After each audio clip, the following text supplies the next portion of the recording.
샬롬, 이동춘 목사입니다. 오늘도 여러분의 삶이 주님의 평안으로 가득하시길 기원하며 하나님의 말씀을 나누겠습니다. 오늘 주시는 말씀은 사도행전 11장 27절에서 30절 그리고 12장 1절에서 25절까지입니다. 이 말씀 중에 12장 23절에서 25절까지 읽겠습니다. 헤롯이 영광을 하나님께로 돌리지 아니하므로 주의 사자가 곧 친히 벌레에게 먹혀 죽으니라. 하나님의 말씀은 흥황하여 더하더라. 바나바와 사울이 부조하는 일을 마치고 마가라 하는 요한을 데리고 예루살렘에서 돌아오니라. 아멘. 사도행전 11장 27절에서 30절 그리고 12장 1절에서 25절 말씀을 본문으로 사도행전 강의 22번째 시간 교회는 우습지 않다라는 제목의 말씀을 나누도록 하겠습니다. 좀 별스러운 표현입니다만 교회의 특색을 외유내강으로 표현할 수 있습니다. 이는 예수님께서 그렇게 사셨기 때문입니다. 속은 강하고 단단하시나 겉은 부드럽고 연약해 보이셨습니다. 이사야 53장 2절은 이렇게 묘사하고 있습니다. 그는 주 앞에서 자라나기를 연한 순 같고 마른 땅에서 나온 뿌리 같아서 고운 모양도 없고 풍채도 없은즉 우리가 보기에 흠모할 만한 아름다운 것이 없도다. 누구도 관심을 둘 만한 화려함도 강인함도 볼 수 없는 것이 예수님이시기에 교회도 마찬가지입니다. 그러나 고린도전서 1장 23절에서 25절은 외유에 내강이 있음을 설명합니다. 우리는 십자가에 못 박힌 그리스도를 전하니 유대인에게는 거리끼는 것이요 이방인에게는 미련한 것이로되 오직 부르심을 입은 자들에게는 유대인이나 헬라인이나 그리스도는 하나님의 능력이요 하나님의 지혜니라. 하나님의 어리석음이 사람보다 지혜롭고 하나님의 약하심이 사람보다 강하니라. 이는 약함에 강함이 있다고 해석할 수도 있고 약한 것이 강한 것이다 라고 해석할 수도 있습니다. 그래서 오늘 우리가 말씀을 읽는 방향은 약함에 있지 않습니다. 강함입니다. 더욱이 오늘 본문이 교회를 우습게 보지 말라고 경고하고 있기 때문입니다. 안디옥에서의 복음의 역사는 이방인에 대한 왜곡된 인식을 바로잡는 데 결정적인 역할을 했습니다. 예루살렘 교회가 레인 출신의 바나바를 안디옥 선교 사역에 파송했다는 사실이 이를 증명합니다. 바나바는 장교 체류를 하면서 이방인의 사도로 부름을 받은 사울과 함께 복음을 전하는 일과 신앙을 다지는 일을 하였습니다. 그런데 이 일만 하지 않았습니다. 교회와 교회 간의 소통과 협력, 성도와 성도 간의 소통과 협력을 하는 일을 위해 수고하였습니다. 이것의 단편이 11장 27절에서 30절에 소개되어 있습니다. 그때의 선지자들이 예루살렘에서 안디옥에 이르니 그 중에 아가보라 하는 한 사람이 일어나 성령으로 말하되 천하에 큰 흉년이 들리라 하더니 글라우디오 때에 그렇게 되니라. 제자들이 각각 그 힘대로 유대에 사는 형제들에게 부조를 보내기로 작정하고 이를 실행하여 바나바와 사울의 손으로 장로들에게 보내니라. 다른 교회라는 표현을 써도 남의 교회가 아니라 내 교회였습니다. 다른 교회 성도라는 표현을 써도 내 교회 성도였습니다. 남이 아니었습니다. 이웃도 아니었습니다. 가족이었습니다. 피부치였고 생명을 나눈 가족이었습니다. 이런 이해하에 소통하고 협력했습니다. 그래서 부조를 기꺼이 할 수 있었습니다. 천하에 흉년이 들어 한 곳도 어렵지 않은 곳이 없었습니다. 그럼에도 더 어려운 지역을 살폈습니다. 자신들도 어렵지만 더 어려운 가족을 위해 자신들의 형편을 맞춰 기꺼이 물질을 나누는 부조 행위를 하였습니다. 그런데 부조는 물질을 나누는 경제적 부조만 있는 것이 아닙니다. 정치적 부조도 있습니다. 정치적 약자, 무권력자 편에서 그들의 힘이 되고 켜치되어 드리는 것이 정치적 부조입니다. 바로 이것이 교회의 내강입니다.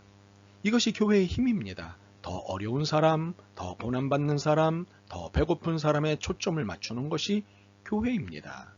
이것이 신앙인의 성서적 시각입니다. 나도 어렵고 고난받고 배고프지만 나보다 더한 분들을 봐야 합니다. 그분들을 이해하고 도와야 합니다. 이것이 교회이고 이것이 교회의 힘입니다. 이렇게 사는 것이 신앙입니다. 그런데 이보다 더 큰 교회의 힘은 우리 모두가 익숙한 것에 있습니다. 기도입니다. 기도는 교회의 가장 큰 힘입니다. 기도가 교회가 보유한 가장 강력한 내강입니다. 외형적으로는 외유, 연약하고 힘이 없어 보이는 것이 기도입니다. 어쩔 수 없어서 신에게 기대는 형식이라 보일 수 있습니다.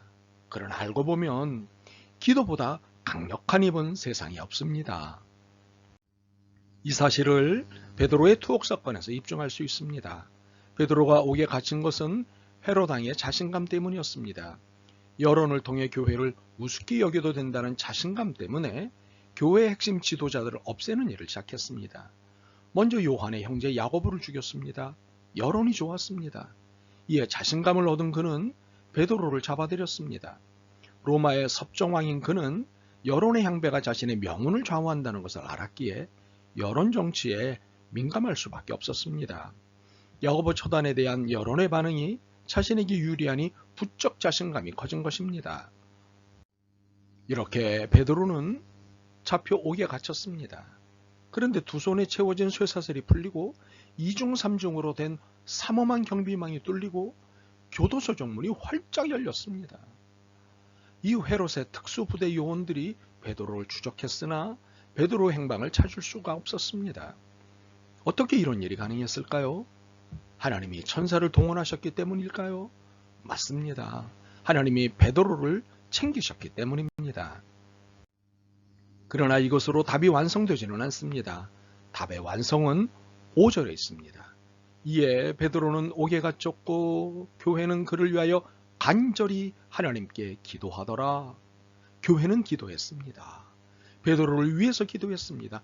간절히 기도했습니다. 모여서 문제가 해결될 때까지 기도했습니다. 그렇습니다. 교회의 가장 강력한 힘은 기도입니다. 기도. 어느 힘으로도 해결할 수 없는 것을 기도는 해결할 수 있기 때문입니다. 마가복음 9장에 보면 예수님께서 귀신 들린 아이를 고쳐주신 것을 두고 있었던 제자들과 예수 사이의 대화를 주목할 필요가 있습니다. 마가복음 9장 28절과 29절입니다.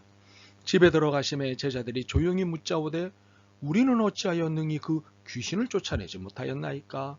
이르시되 기도 외에 다른 것으로는 이런 종류가 나갈 수 없느니라 하시니라. 교회는 모든 문제를 기도로 풀어나가는 영적 공동체입니다. 기도가 빠진 교회는 더 이상 영적일 수 없을 뿐만 아니라 힘도 없습니다. 교회의 힘은 기도에 있기 때문입니다. 그러므로 기도해야 합니다. 문제 해결의 열쇠인 기도를 해야 합니다. 그래야 문제 해결자이신 하나님이 움직이십니다. 이를 뒤집어서 표현하면 교회는 기도라는 힘이 있기 때문에 우습게 여겨서는 안 됩니다. 기도하는 교회를 우습게 여기면 그의 인생이 우습게 됩니다. 헤롯 왕의 이야기로 이 사실은 충분히 입증될 수 있습니다. 21절에서 23절입니다. 헤롯이 나를 택하여 왕복을 입고 단상에 앉아 백성에게 연설하니 백성들이 크게 부르되 이것은 신의 소리요 사람의 소리가 아니라 하거늘 헤롯이 영광을 하나님께로 돌리지 아니하므로 주의 사자가 곧 친히 벌레에게 먹혀 죽으니라. 이렇게 하나님의 정의를 무시하는 정부라면 이를 심판하시는 하나님께 현재 악을 고발해야 합니다. 그리고 행동하는 기도를 행동해야 합니다. 이는 악의 현장에서 몸으로 영성일기를 쓰는 것입니다. 저항하는 기도이고 혁명을 위한 기도입니다. 기도는 혁명입니다. 이해하셨다시피 교회는 교회만의 힘이 있습니다. 부조와 기도입니다. 더 어려운 교회와 성도를 돕고 지원하는 부조행위는 교회의 거룩한 힘입니다. 이 부조행위가 빠지는 순간 교회는 힘을 잃습니다. 그러나 기도행위를 멈추는 순간 교회는 모든 것을 잃습니다. 역으로 부조와 기도가 활발한 교회는 힘을 갖게 됩니다. 하나님이 기뻐하시는 교회이기 때문입니다. 그런 교회는 부드러우나 힘이 있는 외유 내강의 교회입니다. 우리 교회가 이런 교회이기를 소망합니다. 아멘. 주님, 부조와 기도가 강한 교회이길 소망합니다. 그래서 하나님의 나라가 부흥되길 소망합니다. 저희들을 부흥의 도구로 삼아 주옵소서. 예수 그리스도의 이름으로 기도드립니다. 아멘. 오늘도 여러분의 믿음과 삶을 응원합니다. 사랑합니다.